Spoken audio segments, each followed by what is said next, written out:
শিবলিঙ্গ ৯ ফুট ১১ ইঞ্চি উঁচু। কাশীতুল্য নদিয়ার শিবনিবাসে পুজো দিলে পূরণ হয় মনস্কামনা। বিশাল শিবলিঙ্গ, জল ঢালতে সিঁড়ি বেয়ে উঠতে হয় ভক্তদের। কথিত আছে, ভক্তি ভরে এই শিবলিঙ্গে জল ঢাললে মনস্কামনা পূর্ণ করেন বাবা ভোলানাথ। নদিয়ার বুকে লুকিয়ে আছে এক অনবদ্য ইতিহাস, এক লুকানো রত্ন। ২৬০ বছরের পুরনো শিবনিবাস, যেখানে ইতিহাসের পাতায় মিশে আছে ভক্তি আর স্থাপত্যের বিস্ময়। কেবল একটি মন্দির নয়, এটি মহারাজ কৃষ্ণচন্দ্র রায়ের আত্মরক্ষা, প্রজ্ঞা এবং গভীর ভক্তির এক জীবন্ত দলিল। শোনা যায়, মারাঠা দস্যুদের রোষানল থেকে নিজেকে ও পরিবারকে বাঁচাতে কৃষ্ণনগরের রাজবাড়ি ছেড়ে ২৩ কিলোমিটার দূরে এক ঘন জঙ্গলে আশ্রয় নিয়েছিলেন রাজা। কে জানতো সেই জঙ্গলই একদিন পরিণত হবে ইতিহাস খ্যাত শিবনিবাসে। ঘটনাটা শুরু হয়েছিল এক অদ্ভুত দৈবযোগে। একদিন রাজা কৃষ্ণচন্দ্র কনকনা নদীর তীরে স্নান করতে গিয়েছিলেন, আর হঠাৎই একটি বিশাল রুই মাছ এসে আছড়ে পড়ল তার পায়ে। বিস্মিত রাজা কুলপুরোহিত রঘুনাথ মিত্রের শরণাপন্ন হলেন। কুলপুরোহিত হোমযজ্ঞ করে নিদান দিলেন, এই স্থানেই যদি রাজত্ব স্থাপন করা যায় তবে রাজ্যের শৌর্য বীর্য বৃদ্ধি পাবে। কুলপুরোহিতের পরামর্শ শিরোধার্য করে রাজা সেখানেই তার রাজপ্রাসাদ নির্মাণ শুরু করলেন। কিন্তু মারাঠা দস্যু নসরত খাঁয়ের ভয়ে রাজার মনে দানা বাঁধতেই থাকলো। কিভাবে সুরক্ষিত করা যায় রাজ্যকে? রাজা গেলেন কুলপুরোহিতের কাছে। কুলপুরোহিত হোমযজ্ঞ করে এক আশ্চর্য নিদান দিলেন। দস্যু নসরত খাঁ শৈব ধর্মাবলম্বী, তিনি ধর্মের উপর কোনো আঘাত হানবে না। তাই রাজার উচিত অবিলম্বে এই স্থানে একটি শিব মন্দির প্রতিষ্ঠা করা। যেই কথা সেই কাজ। দেরি না করে রাজা কৃষ্ণচন্দ্র শিবনিবাসে এক বিশাল শিব মন্দির প্রতিষ্ঠা করলেন। এই মন্দির প্রতিষ্ঠার পরই স্থানটির নাম হলো শিবনিবাস। বর্তমানে শিবনিবাসে ৩টি মন্দির রয়েছে, যার প্রত্যেকটি স্থাপত্যের এক অপূর্ব নিদর্শন। প্রধান মন্দির রাজরাজেশ্বর, ১২০ ফুট উঁচু, যার শিবলিঙ্গ ৯ ফুট ১১ ইঞ্চি উঁচু। দ্বিতীয় মন্দিরটি রাগীশ্বর, ৯০ ফুট উঁচু, যা রাজা তার দ্বিতীয় স্ত্রীর নামে উৎসর্গ করেছিলেন। আর সামনেই রয়েছে রামসীতা মন্দির। প্রতিটি মন্দিরই গির্জার আদলে তৈরি, যা সেই সময়ের স্থাপত্যের এক অনন্য মিশ্রণকে তুলে ধরে।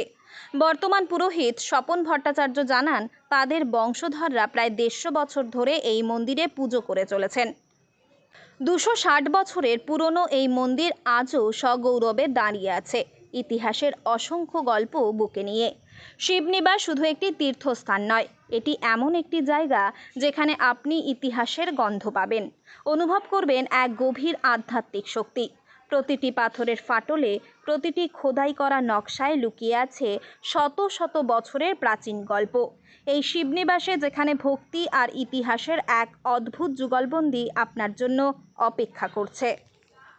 এটা হচ্ছে এশিয়া মহাদেশের দ্বিতীয় বৃহৎ। এটা প্রতিষ্ঠা করেছিলেন নদিয়াধিরাজ কৃষ্ণচন্দ্র।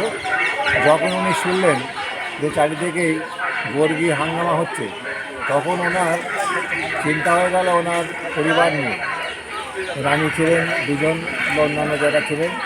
তখন ওনাদের যারা প্রতিষ্ঠান মন্ডলী, তাদের সলা পরামর্শে এই অজপাড়াগাঁয়ে উনি এসেছিলেন। এবং এখানে আসার পর বর্গীদের আক্রমণের ভয়ে উনি কৃষ্ণনগর থেকে এখানে চলে এসেছিলেন। তখন উনি বর্গীদের যারা যিনি ইষ্টদেবতা, যারা মারাঠা, ওদের ইষ্টদেবতা শিব, সেই দিবাদেবী শিবের মন্দির প্রতিষ্ঠা করলেন।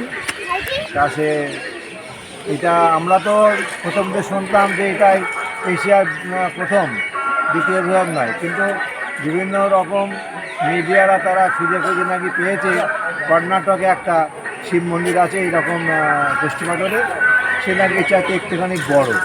তা যা হোক, শিবের আবার ছোটো বড় কি, উনি দিবাদিদেব। তা এটা উনি প্রতিষ্ঠা করলেন ওনার প্রথমা মহিষীর মঙ্গল কামনায়। তারপরে এটা করেছিলেন ১৭৫৪ খ্রিস্টাব্দে। এখানে যে শিলালিপি আছে শকাব্দের হিসাব ১৬৭৬ শকাব্দ। আর তার ৬০ বছর পর ওনার ছোটো রানীর মঙ্গলের জন্য পাশে আর একটা শিব করেছিলেন, যাকে আমরা ছোট শিব বলে বলি।